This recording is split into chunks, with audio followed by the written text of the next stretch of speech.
Hi everyone, and welcome back to another review. We're up to review number 10. Very excited. We're up to next level. And yes, I have the USB edition.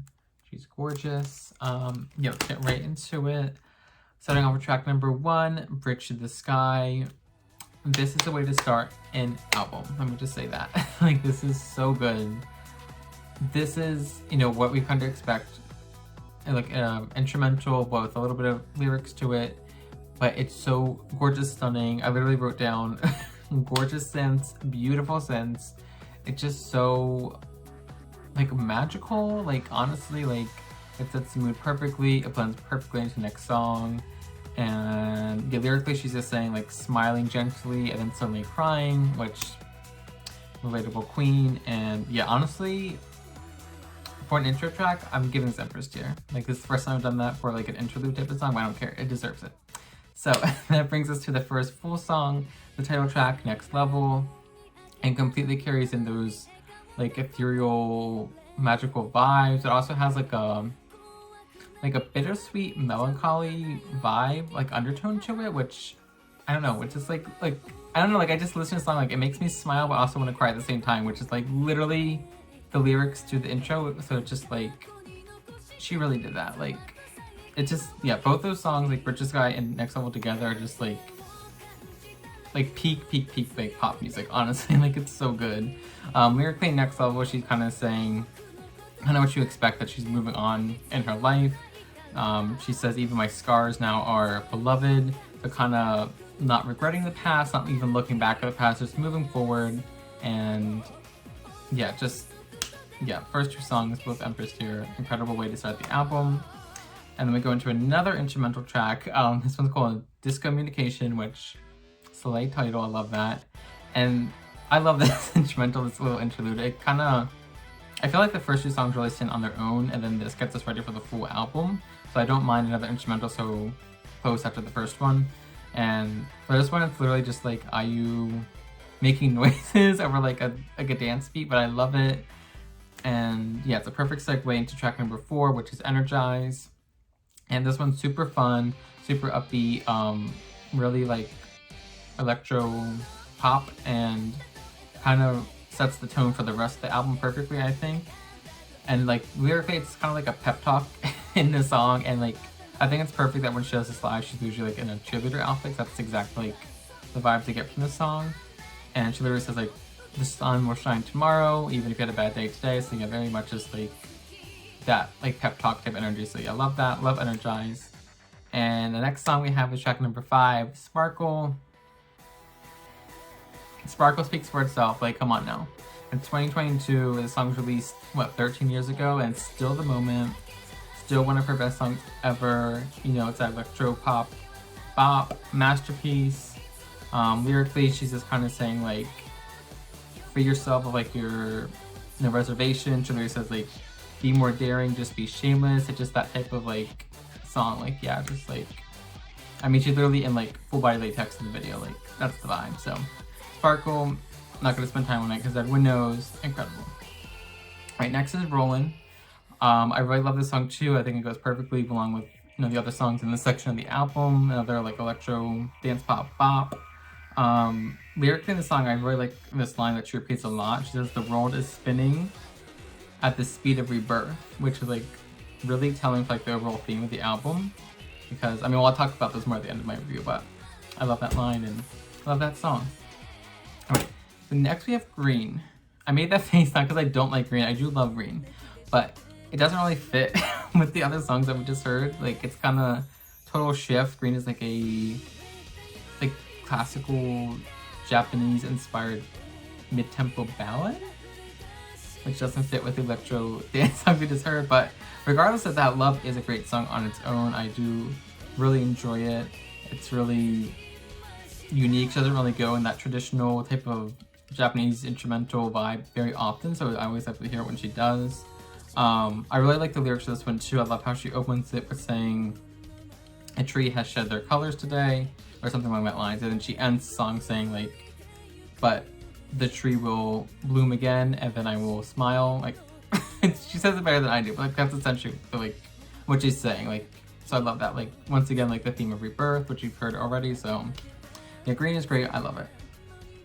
All right, so now we have another instrumental track, which is called Load of the SHUGYO. I'm saying that right. I googled it, and SHUGYO means like, it's like a Japanese word based on the Chinese word, which basically means like meditation, probably for what I said, or for what I read.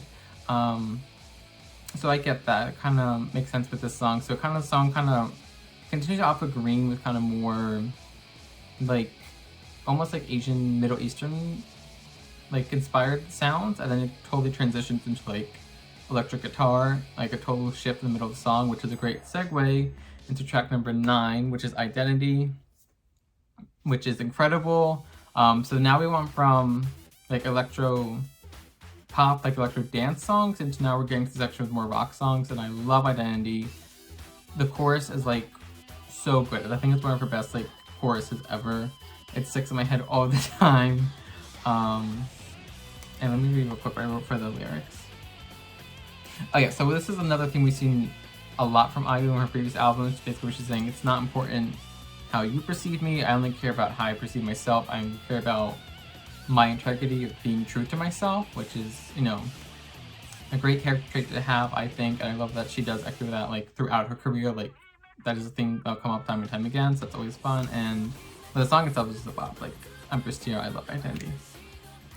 Alright, next we have Rule, another very similar vein to Identity, where it's like another electro-inspired like pop rock song, and another Empress song for me. It's so good.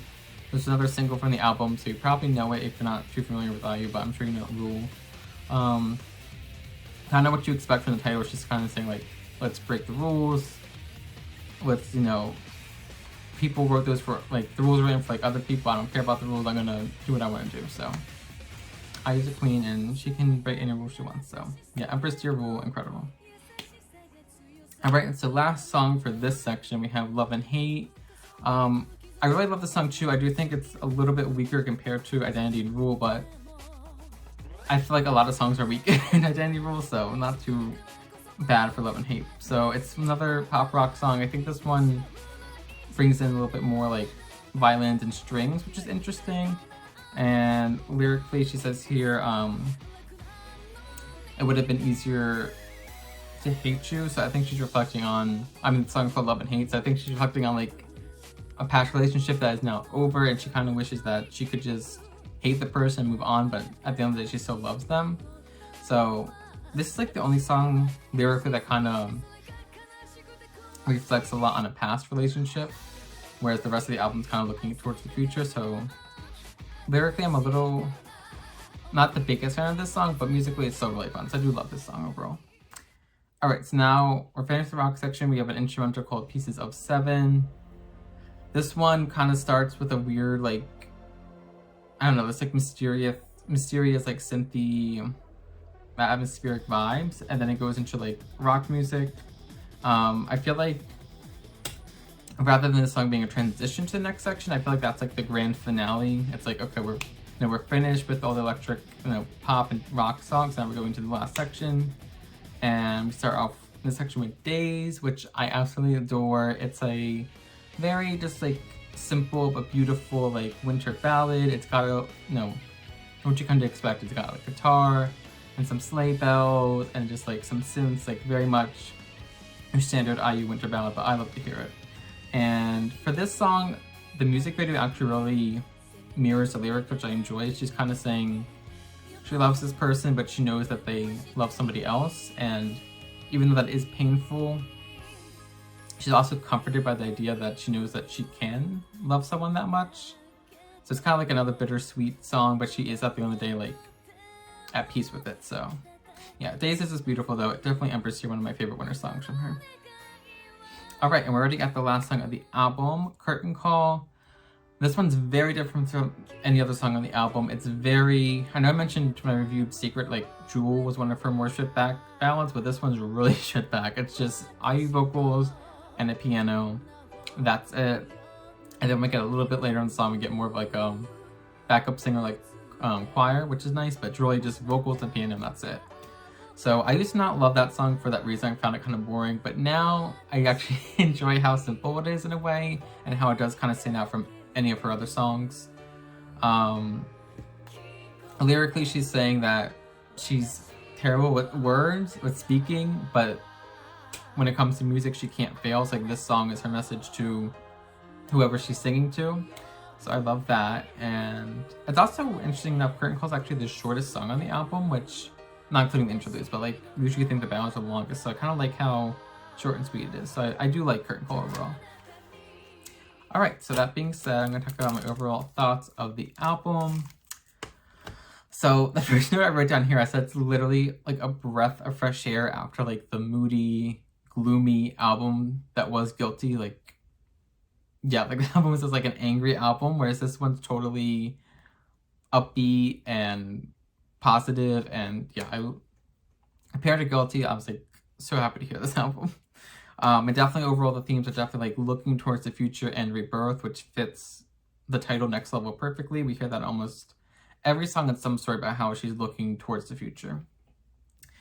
And yeah, as I mentioned multiple times, the album's really an electro-inspired album. Like the first half is really more pop and dance songs, and we have more rock songs in the middle. And then she kind of slides in the ballads at the end.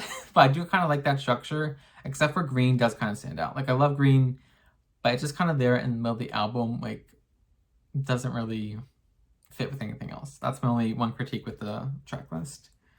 And overall though, like this album, I feel like, okay, so like we had the first couple albums from IU, she was kind of like your standard like kind of teen like pop idol. And then she definitely transitioned, starting I feel like with Duty into like a proper artist.